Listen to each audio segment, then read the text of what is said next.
giving us money, and now she is expecting us to save her? Help me! Help me! I can't breathe! They thought the lake would be the end of her story. They had no idea it was the beginning of theirs. She would survive and come back for every one of them. My name is Aaliyah Monroe. I'm 32 years old, and I built a 7-figure marketing firm out of a studio apartment with a leaking ceiling and a laptop I bought on a payment plan. Nobody helped me. Nobody believed in me. And for 8 years, I made the mistake of believing that meant something to the people who share my blood. I want to be clear about something before I tell you what happened at that lake. I wasn't naive. I knew exactly what my family was. I just thought love meant absorbing it. It started small. My brother Terrence needed $600 for a car repair.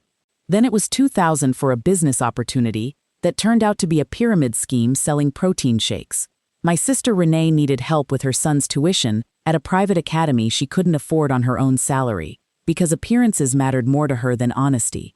My cousin Dwayne needed bail money, twice. And my mother, Gloria, the woman who raised me on government cheese and told me money wasn't everything right up until she needed mine, called me every few months with a new emergency that was never actually an emergency. It was a lifestyle. Over 8 years, I calculated it once, sitting alone in my office at 11 at night with a spreadsheet open because I needed to see the number in black and white. $412,000. That's what I gave them. Not loaned. Gave.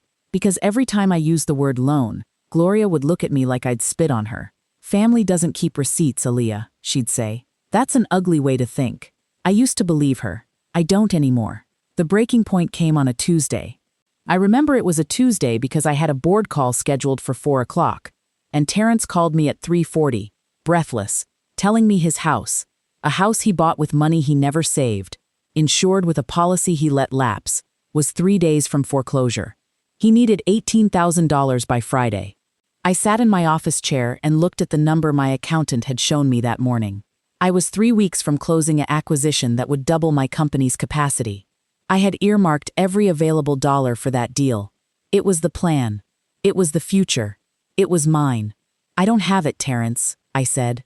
There was a silence on the line, and then he laughed. Not a happy laugh. A disbelieving one. You don't have $18,000? Aaliyah, I know what your company made last year. Don't play broke with me. It's not about having it. It's committed. I'm investing it back into the business.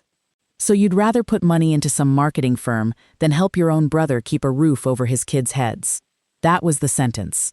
That was the exact sentence that told me everything I needed to know about how my family saw me. Not as a sister, not as a daughter, as a resource, a line item. An ATM that occasionally required emotional maintenance in the form of holiday phone calls and birthday cards. I've given you almost $80,000 over the years, Terrence, I said, calm, because I have always been calm, even when calm costs me something. I'm not giving you 18 more. He hung up on me. By 6 that evening, my phone had 11 missed calls and a group text with a name I didn't create, Family Support, that Gloria had started without me. I opened it against my better judgment. Renee. She thinks she's too good for us now that she's got money. Dwayne. Always knew Aaliyah would turn her back on us the second she made it. Gloria. I raised that girl better than this. Guess success changed her. Nobody in that chat mentioned the $412,000. Nobody mentioned Renee's tuition, or Dwayne's bail, or the down payment I made on Gloria's car 3 years ago after hers got repossessed. History was being rewritten in real time, and I was watching it happen from the outside, like reading my own obituary written by people who hated me and called it love. I didn't respond. I turned my phone face down on my desk and finished my board call. My voice didn't shake once. That's the part people don't understand about me.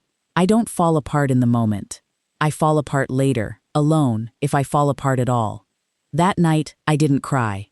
I opened a new spreadsheet and I wrote a single line at the top. Cost of loyalty versus value of peace. I want you to understand something about my family, because it matters for everything that comes after. My mother, Gloria Boyd, is 71 years old and has spent her entire life curating a version of herself that reads as a devoted, sacrificing matriarch. She tells people at church that she raised 4 kids on her own after my father left. That part is true. What she doesn't tell them is that she's spent the last decade living comfortably off money her successful daughter sent her every month. Money she has never once used the way she claimed. The medical bills that were actually a boat down payment for a man she was dating. The roof repair that paid for a trip to Cabo. My brother Terrence runs an auto shop that's perpetually one bad month from closing. Not because business is bad, but because Terrence has never met a dollar he didn't feel entitled to spend the moment it touched his hand. My sister Renee works as an administrative assistant at a law firm downtown and has convinced herself, and everyone around her, that she's one lucky break away from the life she deserves. She resents me the way people resent mirrors that show them something true. And my cousin Dwayne has always been the quiet, dangerous one. Soft-spoken, polite in public, and involved in things I chose not to ask questions about because some part of me already knew the answers wouldn't be good. For 8 years, I told myself that funding their lives was the price of keeping a family. I told myself that if I just gave enough, did enough, proved enough, eventually they would see me as someone worth loving instead of someone worth using. The Tuesday phone call broke that illusion. Not because Terrence asked for money, he'd done that 100 times. It broke because for the first time, I said no, and the mask came off immediately. There was no grief in their reaction, no worry about our relationship, just rage that the money had stopped. I didn't apologize. I didn't call anyone back that week. I let the silence sit, and I let it be loud. 3 weeks later, my mother called me directly, her voice syrup-sweet in the way it only gets when she wants something, or wants to seem like the bigger person. "Baby, the reunion's coming up at Lake Whispering," she said. "Everybody's gonna be there. I think it would mean a lot if you came. Show everybody there's no bad blood." I should have said no, some part of me. The analytical part, the part that built a company out of nothing and knows how to read a room, told me this invitation didn't smell right. Gloria doesn't do olive branches. Gloria does leverage. But another part of me, the part that was still, after everything, 32 years old and aching for a mother who loved her without conditions, wanted to believe this was real. I wanted to believe that maybe cutting them off had actually taught them something. That maybe, for once, they wanted me there because I was their daughter, their sister, their cousin, not because I was useful. "I'll come," I told her. She said, "Good. It's gonna be a beautiful weekend, baby. Just like old times." I hung up the phone and sat in my office chair, looking out over the city I'd built a career in from nothing, and for reasons I couldn't fully name, I felt cold. Not nervous, not scared. Cold, the way you feel right before your body understands something your mind hasn't caught up to yet. I packed a bag for Lake Whispering 3 days later. I had no idea that when I got there, my family would try to make sure I never packed a bag again. Lake Whispering looks exactly the way it did when I was a kid, which is to say it looks like a postcard hiding a lie. Pine trees ringing the water. A dock stretching out into water that goes from clear to black within 20 feet. Because the lake drops off fast on the east side. Deep enough that the county posted warning signs decades ago that nobody in my family ever bothered reading twice. I arrived Friday afternoon. The whole family was already there. Gloria in a folding chair under the pavilion, directing people like she was running a wedding. Terrence unloading coolers from his truck, not looking at me. Renee setting up a table with her son, my nephew Marcus, running around barefoot in the grass. Dwayne standing near the water with his hands in his pockets, watching me walk up the gravel path with an expression I couldn't read, which in hindsight should have told me everything. "There she is," Gloria said, standing up, arms out for a hug that felt like a costume. My successful daughter. I hugged her back. I want to be honest. Some small, stubborn part of me still hoped this was real. The afternoon passed almost normally. We ate. Renee asked polite, hollow questions about my company. Terrence avoided me entirely, which I preferred. Marcus showed me a frog he'd caught in a jar, and for a few minutes, watching that child's unguarded joy, I let myself relax. That was my mistake. I let my guard down at the one gathering in my life, where I should have kept it locked. Around 6, as the sun started dropping behind the tree line, Gloria suggested we all walk out to the dock for a family photo. "One good picture," she said, "for everybody to remember this weekend by." I should have caught the phrasing. Remember this weekend by. We walked out onto the dock together. Me, Terrence, Renee, Dwayne, Gloria. The wood was old, gray, warped in places, and it groaned under our combined weight as we walked toward the end where the water turned deep and dark. Gloria positioned everyone. She put me at the very edge, closest to the water, with my back nearly to the drop-off. "Smile, baby," she said, holding up her phone.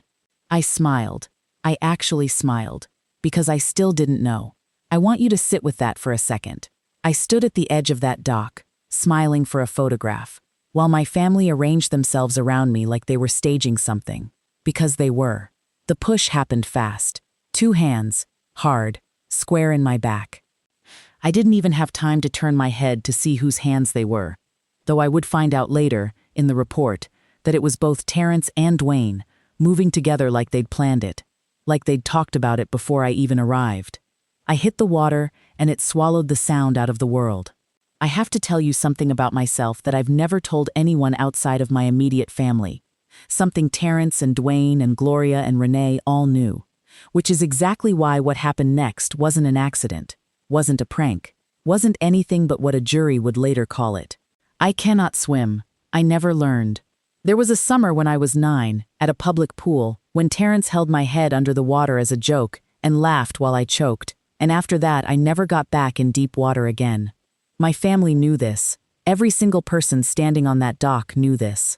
And when I hit that lake and my body sank below the surface into water that dropped off into darkness, they knew exactly what they were watching. I came up once, gasping, thrashing, screaming something that didn't even form into real words, just raw animal panic. I saw them. I want to describe this precisely because precision is the only thing that got me through it. I saw 5 faces on that dock, backlit by the dying sun, and not one of them moved. Gloria had her phone still raised. Filming, I would learn later. Filming. Renee was laughing. Actually laughing, a hand over her mouth like she was watching something scandalous and delicious on television. Terrence said, and this is the part I replay most, because it is the sentence that killed whatever daughter or sister I used to be. Terrence said, "Let her stay broke down there with the rest of the bottom feeders." I went under again. My chest was on fire. My arms wouldn't cooperate with what my brain was screaming at them to do. Water forced itself down my throat, into my lungs, and the panic gave way to something worse.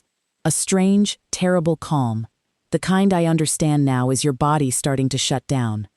I surfaced one more time. I remember Dwayne's face very clearly in that moment, because he wasn't laughing like the others. He was just watching, flat, unbothered, the way you'd watch a fish flopping on a dock, waiting for it to stop. Nobody threw a rope, nobody jumped in.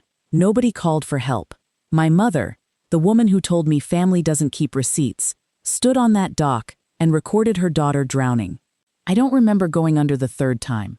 I don't remember much after that at all, not clearly, just fragments. Cold, then nothing. Then a pressure on my chest that felt like being struck by a car. Then a voice that wasn't anyone I recognized, a man's voice. Panicked, saying, stay with me, come on." That voice belonged to a man named Ray Delgado. He was a 34-year-old physical therapist who jogged the trail along Lake Whispering most evenings, and that Friday, for no reason he's ever been able to explain to me except instinct, he cut his run short and came down to the water instead of continuing on the trail. He saw me go under from a distance. He didn't see my family standing there. They'd already turned and started walking back toward the pavilion by the time he reached the dock, because as far as they were concerned, the situation was resolved. Ray pulled me out of that water with his own hands. He performed CPR on the dock for what witnesses, actual witnesses, campers on the other side of the lake, later described as nearly 4 minutes. My heart stopped twice while he worked on me. Twice, this stranger brought me back from wherever I'd gone, while my family sat 40 yards away at the pavilion, eating potato salad. I woke up 9 days later in an intensive care unit with a tube down my throat and Ray Delgado's face somewhere in my memory, though I wouldn't meet him properly, awake and coherent, until almost 2 weeks after that. The official story my family gave police that night was that I'd slipped. An accident. A tragic accident at a family gathering. Gloria cried for the responding officers. Real tears, the kind she's always been able to produce on command. Terrence said he tried to jump in after me but couldn't find me in the dark. Renee said she'd been facing the other way. Dwayne said nothing at all, which the report noted, though nobody followed up on it. Nobody mentioned that I can't swim. Nobody mentioned the hands on my back. Nobody mentioned the phone that recorded it. Because Gloria deleted that footage the same night, sitting in her car in the hospital parking lot, before she ever walked inside to check on me. I know all of this now. I didn't know it then. Then, I was just a woman in a hospital bed with bruised ribs from CPR compressions, tubes in my arms, and a family that visited exactly 0 times in 14 days. Not once. Not my mother. Not my sister. Not a single flower, not a single card, not a single phone call to the nurse's station to ask if I was alive or dead. I lay in that bed for 2 weeks with nothing to do but think. And thinking, for me, has always been dangerous for the people who've wronged me, because I don't cry when I'm hurt. I calculate, by the time I was strong enough to sit up on my own, I had already made a decision that would define everything that came after. My family left me to drown in that lake and stood there enjoying it. I decided the woman who climbed out of that water was not going to be the same one who went in. Now, hold on a second, my dear, just a quick moment. If you're still here, it truly means a lot to me. But here's something that surprised me. Almost 98% of you watching haven't subscribed yet. 98. It's like enjoying something and never saying a word about it. So here's my small request. Tap the subscribe button. It's completely free, and it just means you won't miss what comes next. And if you've enjoyed this, leave a like as well. It really helps more than you think. Thank you for staying with me. Now let's continue. The first thing I did when I was strong enough to speak in full sentences was ask the attending nurse a question that made her pause with her pen still on my chart. Has anyone called for me? Asked about my condition? She checked, because hospitals log that kind of thing. 2 weeks, 0 calls, 0 visits. My own mother hadn't even phoned to ask if her daughter was alive. I asked for a piece of paper instead of crying about it, because crying wouldn't get me anything, and I had already spent 8 years proving that emotion, when directed at my family, only ever got spent and never returned. I want to explain the decision I made next, because I know how it sounds. I instructed the hospital's patient information line, if anyone called asking about Aaliyah Monroe, to say I had passed away from complications. I had my attorney draft the request formally so the hospital would comply. It's within a patient's legal right to control disclosure of their own medical information, and I used every bit of that right. Nobody called to check. That's the detail that told me I'd made the correct choice. If even one of them had called and heard that I'd died, and grieved, genuinely grieved, I might have reconsidered everything that came after. Nobody called. Not in 2 weeks. Not in the 2 weeks after that. My family believed, without confirmation, without needing confirmation, that I was either dead or gone, and either version suited them fine, because either version meant the money had stopped and the guilt had evaporated with it. I was discharged quietly, checked into a private recovery facility under a name that wasn't mine, and while my body healed, my mind went somewhere colder and more useful than grief. I made one phone call from that facility that mattered. A former client of mine, a defense attorney named Priscilla Ahn, had once mentioned over dinner years ago that she worked occasionally with a retired FBI financial crimes investigator who did private contract work for people who needed things found that other people wanted buried. I called Priscilla. I said 4 words, "I need that name." She gave it to me without asking a single question, which told me she understood, in the way people who've survived things understand each other without needing details. The investigator's name was Warren Okafor. 58 years old, 22 years with the Bureau's Financial Crimes Division before he retired and went private. He met me in the sitting room of the recovery facility 3 weeks after the lake, and I remember exactly how I described the assignment to him, because I'd rehearsed it in my head for days. "I don't want revenge," I told him. "I want facts. I want to know exactly what my family has been doing with the money I gave them, and I want to know what else they're hiding, because I don't believe for 1 second that people capable of standing on a dock and watching me drown are otherwise law-abiding citizens. Find it. All of it.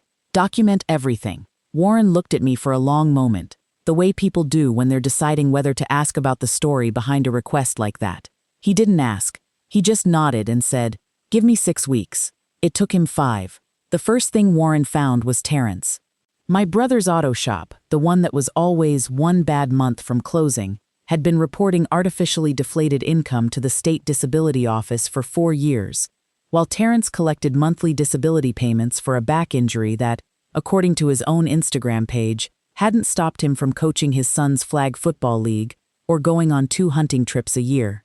Warren pulled the medical records through channels I didn't ask about. Terrence's doctor had cleared him for full physical activity 18 months prior. He kept collecting anyway. On top of that, Terrence had opened 4 credit cards under slightly altered versions of our late grandmother's identity information he'd have had access to after her passing, and had run up close to $60,000 in charges he never intended to repay. Then reported the cards stolen to avoid the debt entirely. Federal mail and wire fraud, easily provable, sitting in bank records that don't lie the way people do. The second thing Warren found involved my sister Renee and my cousin Dwayne together, and this was the discovery that told me exactly how deep this went. Renee's husband had left 2 years ago, quietly, and I'd always assumed it was because of money troubles. It was money, but not in the way I thought. Dwayne had been running a laundering operation for a mid-level narcotics distribution ring that moved through 3 states, and Renee, sweet, resentful, image-obsessed Renee, had been letting him funnel cash through a small side business she ran, an online boutique that sold, on paper, roughly 4 times what it could have possibly sold in reality.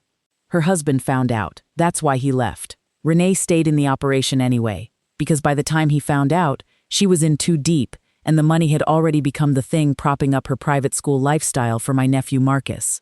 And then there was my mother, Gloria Boyd, 71 years old, church usher, self-appointed matriarch of moral righteousness.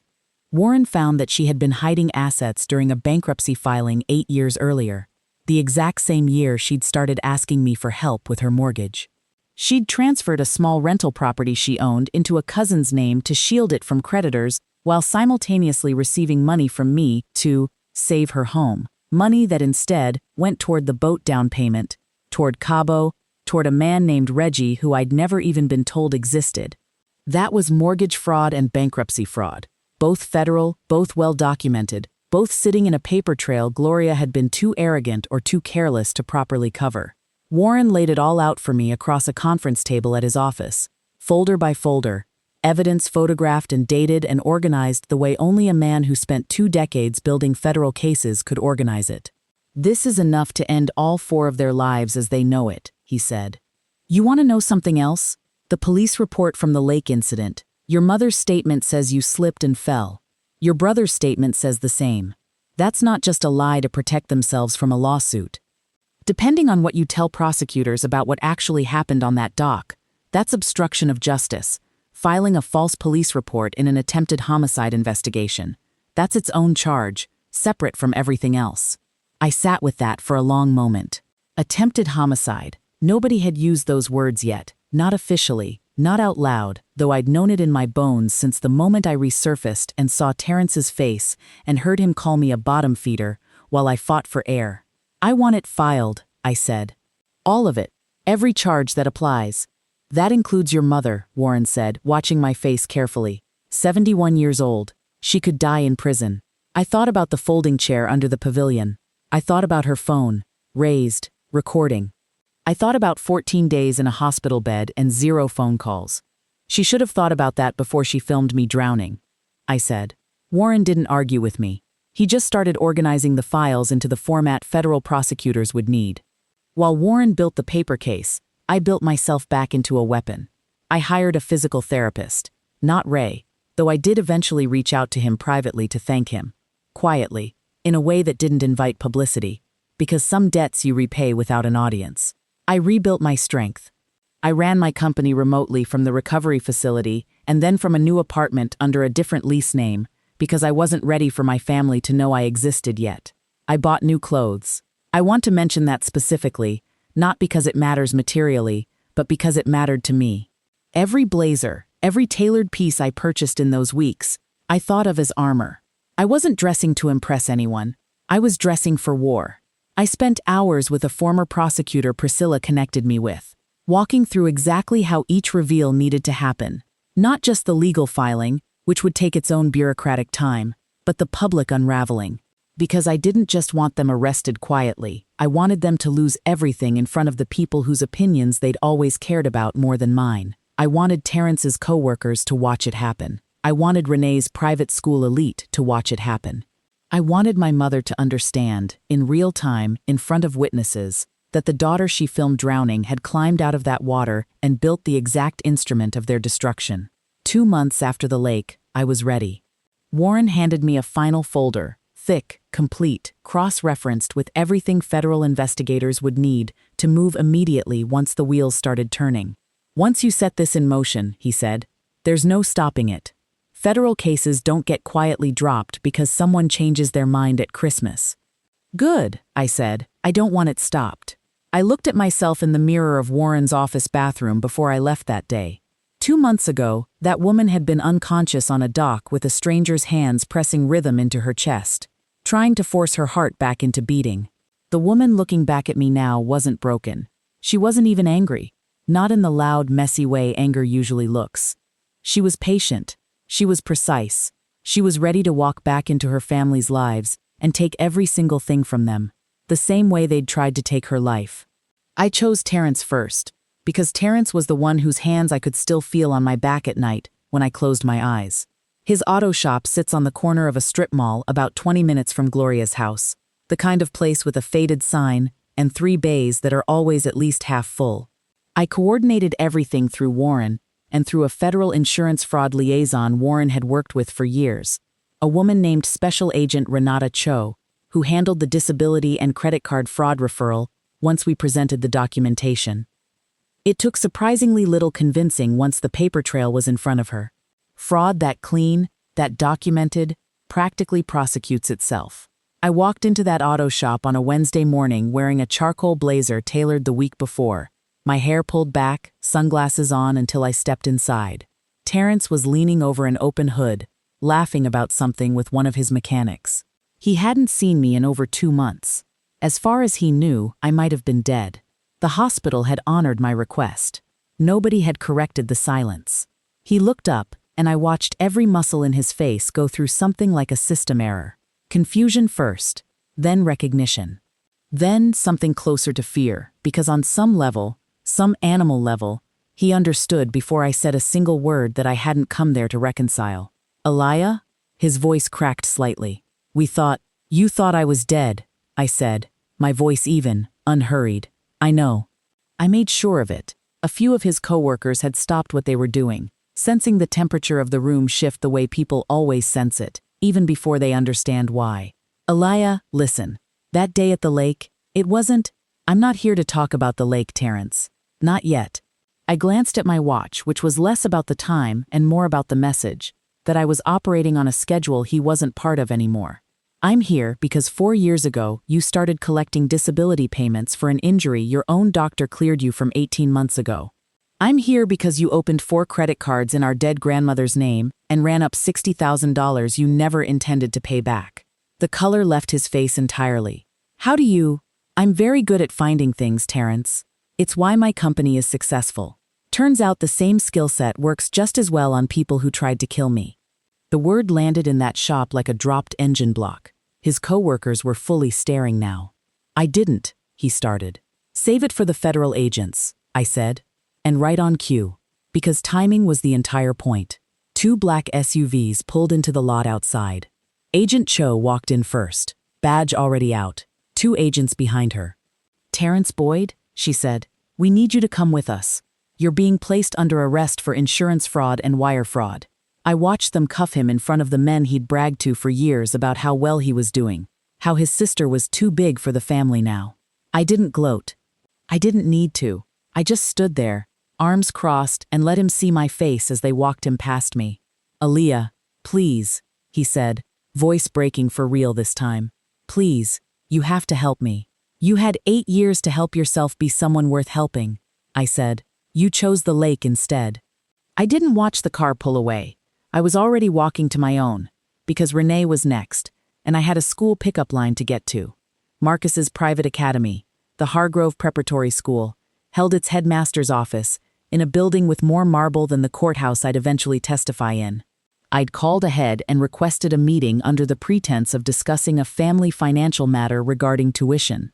Headmaster Whitfield was a stiff, cautious man who clearly valued the school's donor relationships above almost everything else, which made him exactly the right audience. I laid out, calmly, without accusation in my tone, the documentation Warren had compiled, the online boutique with sales figures that made no mathematical sense against its actual inventory, the wire transfers that traced back through Dwayne's known associates. The pattern that Agent Cho's financial crimes counterparts had already begun building their own case around. I wanted you to hear this from family before it becomes public, I told him, because I don't want my nephew's education disrupted by his mother's decisions. That's why, before I leave here today, I'd like to set up a private scholarship fund in Marcus's name, fully funded, independent of his mother's financial situation, so that whatever happens to her legally, his life doesn't have to fall apart with it. Headmaster Whitfield looked at me for a long moment, clearly trying to reconcile the calm woman in front of him with the magnitude of what I was describing. That's an unusual gesture, given the circumstances. My nephew didn't push anyone into a lake, I said. He doesn't deserve to drown for it either. I called Renee myself that evening, because that confrontation I wanted to deliver personally, voice to voice, no audience but the two of us. Aaliyah, her voice was tight. Word travels fast in a family like mine. Terrence called me. Please tell me this isn't real. It's real. You're doing this to us? After everything, I repeated, letting the words sit there, ugly and undeniable. After everything you did.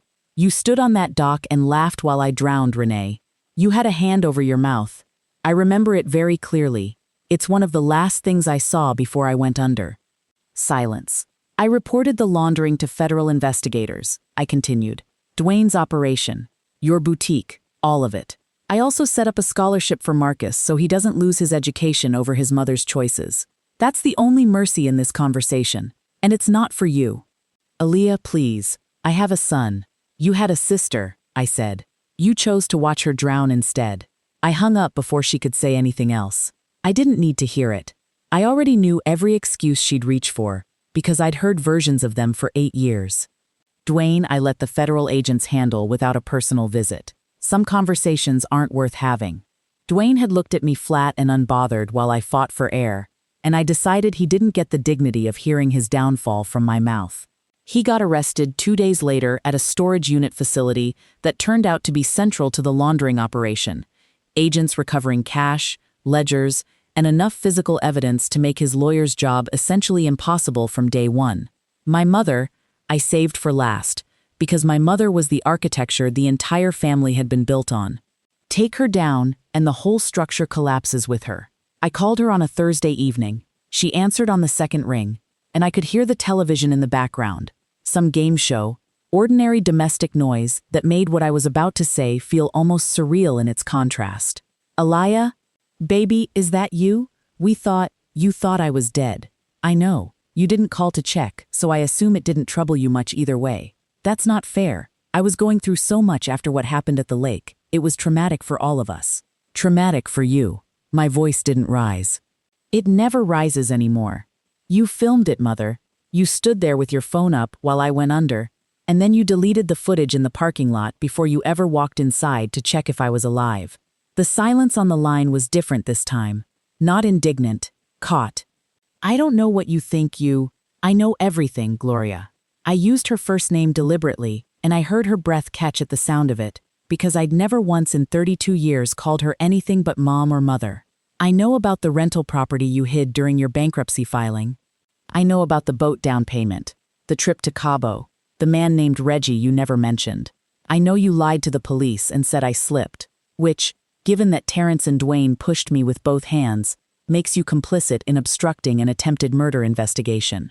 Aliyah, the FBI is executing a warrant on your assets this week. Your house, the account you thought was hidden, all of it. You're being charged with mortgage fraud, bankruptcy fraud, and obstruction of justice. She was crying now, the same performance tears she'd given the police that night at the lake, except this time there was no audience left to perform for except me, and I was done buying tickets to that show. You'd do this to your own mother? I carried you. You carried me for 9 months 32 years ago, I said.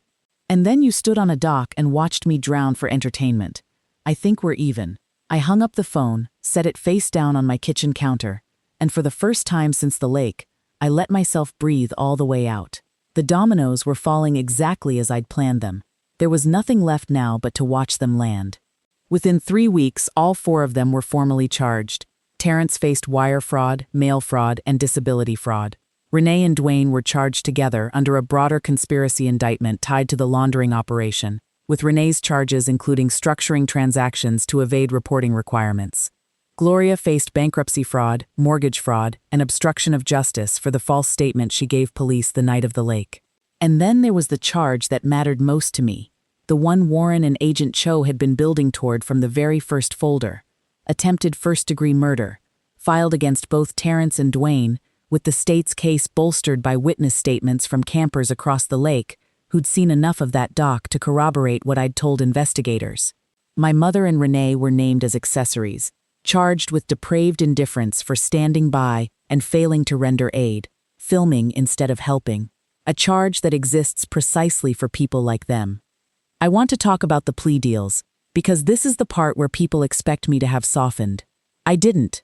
Marcus's lawyer, I say Marcus because I never stopped thinking of him as Dwayne's real name to me even after everything, the cousin I used to ride bikes with as a kid, before he became someone who watched me drown without blinking.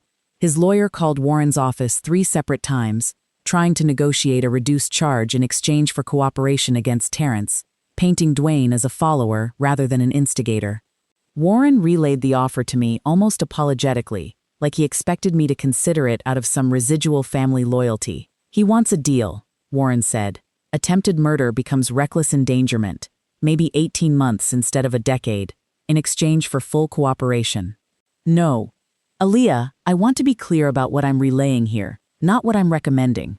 That's a significant reduction in his exposure. He had both hands on my back, I said. He watched me go under 3 times and didn't move. I don't care what he offers to say about Terrence. I want him charged with what he did, not what he's willing to trade. The lawyer tried again a week later, this time with a different angle. Dwayne's mother, my aunt, calling Warren's office directly, crying, asking if there was any way to spare her son, given the family history. I let Warren put her through to me directly, because I wanted her to hear it from my voice, not filtered through an intermediary. Aaliyah, please, he's my only son, he made a terrible mistake. He didn't make a mistake, I said. A mistake is forgetting to pay a bill. What he did was push a woman he knew couldn't swim into 18 feet of water, and then stand there while she drowned. That's not a mistake. That's a decision, made in real time, sustained for as long as it took my heart to stop twice. He's not a monster, Aaliyah. You know him. You grew up with him. I did grow up with him, I said.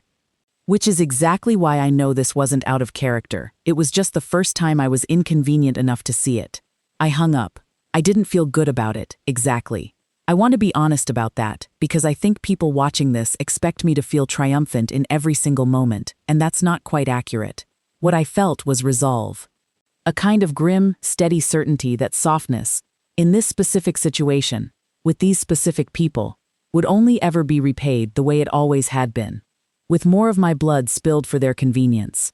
The family, once the charges became public, and the reality of federal prison settled over all of them, did exactly what I expected.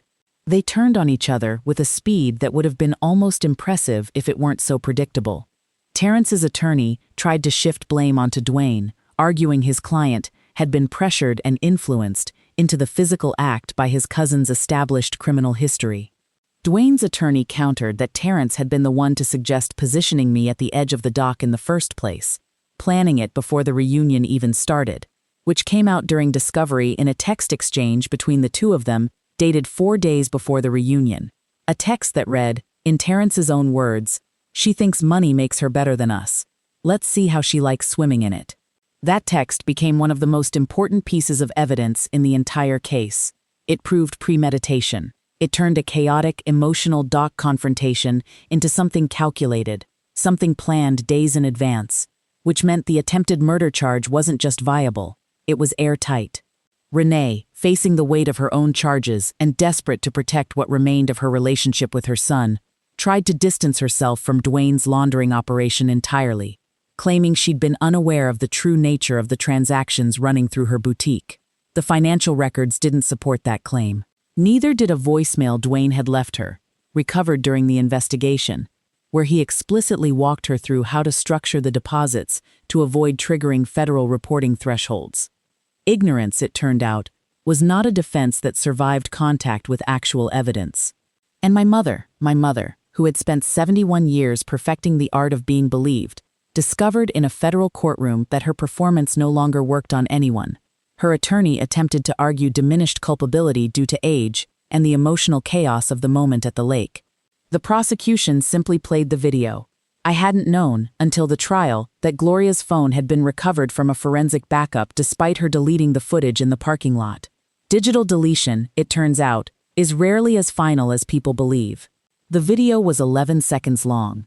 It showed me thrashing in black water, screaming, and it showed, at the very edge of the frame, my mother's hand steady on the phone, not shaking, not panicked, filming with the calm attentiveness of someone capturing a moment she found interesting. The courtroom was silent when it played. I sat in the gallery and watched jurors' faces change in real time, watched them look at my mother with something that used to be reserved, in my experience, only for the way people used to look at me. The trial itself lasted 6 weeks. I testified for 2 full days, walking through the lake, the 8 years of financial support, the group text that rewrote our history in real time, the 14 days in a hospital bed with 0 visits. I answered every question the defense attorneys threw at me. Attempts to paint me as vindictive, as someone who'd orchestrated this downfall out of resentment rather than justice, with the same flat, documented calm I'd carried since I woke up in that hospital bed. Facts don't require volume. I never once raised my voice. On the final day, before sentencing, I delivered my victim impact statement. I'd written it myself, no assistance, sitting alone in my apartment the week before, and I want to share exactly what I said, because I meant every word of it and I haven't revised it since. My family did not fail me, I told the courtroom. Failure implies an attempt that fell short. What happened at Lake Whispering was not a failure of love, it was the absence of it, revealed all at once, on a wooden dock, in front of witnesses who chose to become an audience instead of a rescue. I gave these people $412,000 over 8 years, and in return, they gave me a coma, 2 cardiac arrests, and 11 seconds of video footage taken by my own mother while I fought for my life. I am not standing here asking for sympathy. I am standing here because they chose, with full clarity and full opportunity to choose otherwise, to become my enemies. I am simply asking this court to let them live with that choice, the same way I have had to live with the sound of my own heartbeat stopping, twice, on a dock they walked away from without a second glance. The sentencing came down 2 days later. Terrence received 5 years for attempted murder and financial fraud, sentences running partially concurrent. Renee received 2 years for conspiracy and structuring, softened somewhat by her cooperation and her lack of direct physical involvement in the lake. Dwayne received 8 years, the longest sentence of the 4, for attempted murder and his central role in the laundering operation. My mother, 71 years old, was sentenced to 11 years for bankruptcy fraud, mortgage fraud, and obstruction of justice, tied to the false police report. 11 years. At 71, the math wasn't lost on anyone in that courtroom, least of all Gloria, who broke down sobbing as the judge read the sentence. Real tears this time, I believe, because for once, there was no audience left to perform for, and no daughter left willing to bail her out of the consequences. I didn't cry. I sat in the gallery, hands folded in my lap, and I watched 4 people who tried to erase me from the world get escorted out of that courtroom in restraints. And I felt something settle in my chest that I hadn't felt since before that Tuesday phone call about Terrence's foreclosed house. It felt like weight leaving a body that had been carrying it for 8 years without ever being asked if it wanted to. A year passed the way years do when you finally stop spending them on other people. My company didn't just recover from the 8 months I'd spent healing and building a federal case in the shadows. It expanded past anything I'd projected before the lake. Warren's investigation, strange as it sounds, taught me something about my own business instincts I hadn't fully understood before. If I could trace $400,000 through a family's carefully constructed lies, I could certainly trace inefficiencies through a marketing budget. I landed 2 contracts that quarter that I'd been chasing for years, closed the acquisition I'd originally been protecting the Friday of that reunion, and moved my headquarters into a new building downtown, with floor-to-ceiling windows and my name on the lease as majority owner. I moved into a penthouse that spring. I remember standing in it the first night with the movers gone and the city lit up below me, and thinking about the fact that a year earlier, at that exact hour, I had been unconscious in a hospital bed with a tube down my throat, and the people who put me there hadn't called once to ask if the tube was still necessary. I didn't think about them often. I want to be honest about that because I think there's an expectation that a story like mine ends with some lingering ache, some late-night moment of missing what I lost. I didn't miss it. What I'd had wasn't a family in any sense that deserved grief. It was an arrangement I'd mistaken for one, and once the arrangement ended, so did the phantom pain of pretending it had ever been real. I did think about Ray Delgado sometimes, the man who pulled me out of that water and pumped my heart back into rhythm with his own 2 hands. A stranger who owed me nothing and gave me everything. I'd sent him something substantial and anonymous through his employer months earlier, framed as a scholarship donation to the physical therapy program he'd graduated from, because I didn't want gratitude that came with obligation attached to it, for either of us. He deserved to just have saved a life and moved on with his, uncomplicated by my gratitude turning into a relationship he never asked for. The voicemails started about 4 months into their sentences.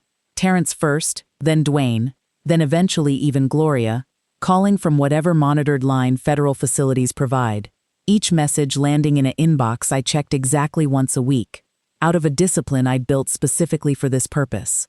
I never called back. I let them accumulate, and once a week, I sat at my desk and deleted them in a batch, unheard past the first 10 seconds, because I'd learned everything I needed to know about what they had to say to me a long time before any of them went to prison. Renee was released first, given her cooperation and the shorter sentence. It had been just over 14 months. I found out through Warren, who still checked in with me periodically, mostly out of habit, the way people who've been through something intense together sometimes stay loosely tethered. She came to my office on a Tuesday afternoon in March. I remember it was a Tuesday because there's a certain symmetry to that, given everything started with a Tuesday phone call about Terrence's house. My assistant buzzed me, hesitant, telling me a woman claiming to be my sister was in the lobby, insisting on 5 minutes. I could have said no. Part of me wanted to say no, purely for the efficiency of it, because I had a 4 o'clock and no genuine curiosity about what she had to say. But another part of me, the part that still occasionally liked to see things through to their proper ending, told my assistant to send her up. Renee looked smaller than I remembered. Prison does that to people, I've noticed. Even the shorter stints. It hollows something out that doesn't refill easily once someone's back in the world. She sat across from me in the chair reserved for clients, in an office with my name etched into glass behind me, and she started crying almost immediately, before she'd even said a full sentence. "Aaliyah, I need help," she said. "I don't have anywhere to go. Marcus is living with his father now. The court gave full custody after everything, and I have a record. Nobody will hire me. I can't even get an apartment with a felony on my application. I know I don't deserve it after everything, but you're the only person I have left who could. Who could bail you out?" I said. "The way I always have." "That's not what I meant." "It's exactly what you meant, Renee. It's what it's always meant." I folded my hands on my desk, the same calm I'd carried into every courtroom, every confrontation, every phone call over the past year. "You laughed. On that dock, while I was drowning, you had your hand over your mouth, laughing. I've never forgotten what that looked like from the water. I was in shock. I didn't know what to do. You knew exactly what to do. You could have jumped in. You could have screamed for help. You could have done anything other than stand there and enjoy it. And you chose to enjoy it, Renee, same as everyone else on that dock." She was sobbing now, the kind of crying that used to move me, back when I still believed her tears meant something other than inconvenience meeting consequence. "Please, I have nowhere else. I made a scholarship fund possible for Marcus. I set up that scholarship fund," I corrected her. "For Marcus, not for you, because he didn't push anyone into a lake. You did nothing to earn that mercy, and I extended it anyway, because a child doesn't deserve to inherit his mother's choices. So you'll help him but not me? I already helped you," I said. "For 8 years I helped you. I paid tuition I never should have paid. I covered debts I never created.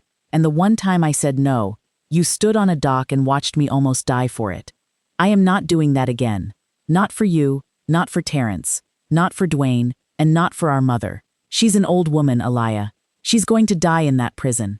"She should have thought about that," I said, before she picked up her phone instead of picking up her daughter. Renee left my office that day without the check she'd clearly hoped for, without the apartment deposit, without the soft landing she'd spent her whole life assuming would always be there, because it always had been.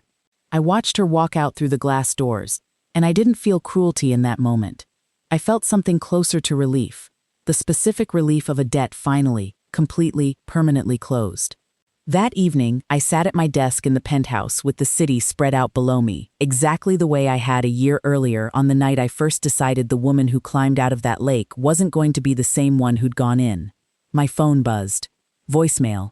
From a blocked number I recognized by now as the federal facility's automated system. I didn't need to check whose message it was. It didn't matter anymore. Terrence, Dwayne, Gloria, they'd all become the same voice to me at this point. The same plea. The same performance of remorse that only ever surfaced once the consequences arrived, and never a moment before. I opened the inbox.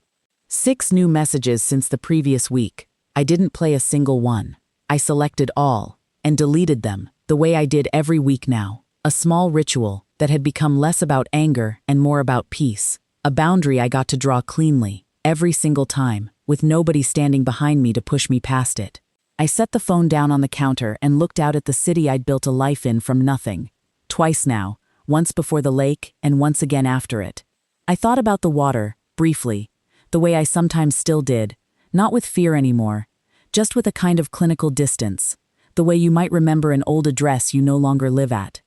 They were drowning now, in their own way, in prison walls, in ruined names, in consequences they'd manufactured with their own hands the moment they decided my life was worth less than their comfort. I wasn't drowning anymore. I hadn't been for a long time. I was simply, finally, free.